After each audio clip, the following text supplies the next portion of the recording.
Morning everyone, my name is Martin Taguba, a student of AMA University Online here in Macau, taking BS Ed major in Computer Education. And today you will see a simple discussion about Philippine popular culture, and it's titled The American Regime. Let's explore the American regime in the Philippines. And let us see how things it changed in the American occupation in the Philippines, in the reforms in the government education system, and their influence on the Filipino people.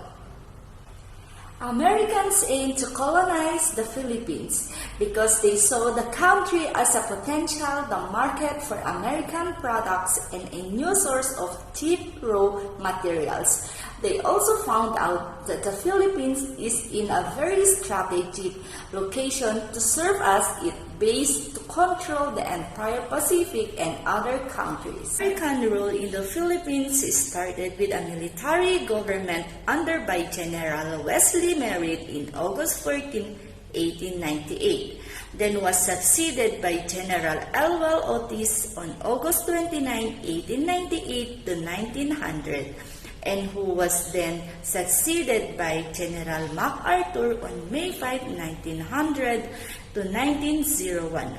The Filipinos continued to resist, which made by the General MacArthur to order the deportation of some Filipino politicians and leaders of the revolution in Guam.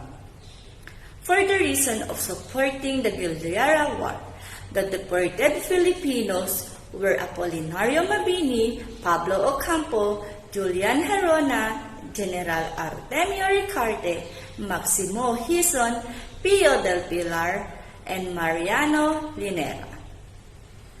The military government was composed of the Supreme Court, where 6 members were Filipinos. It organized the provincial and municipal government and conducted the first local election in Baliwag, Bulacan. It also prepared the ground for a civil government and opened Manila and Underport for commerce. On July 4, 1901, the American civil government was established and William Howard Taft became the Governor-General until December 23, 1903. The Filipino revolutionists continued to fight for the independence of the Philippines, and their efforts had been slowly granted. It was started from the Jones Law, Hare-Hawes Cutting Act, and Tidings-McDuffie. Jones Law in 1916, it was the first official and clear response to their call for independence. Hare-Hawes Cutting Act, the Oxrose Mission in December 1931 also ignited their hope.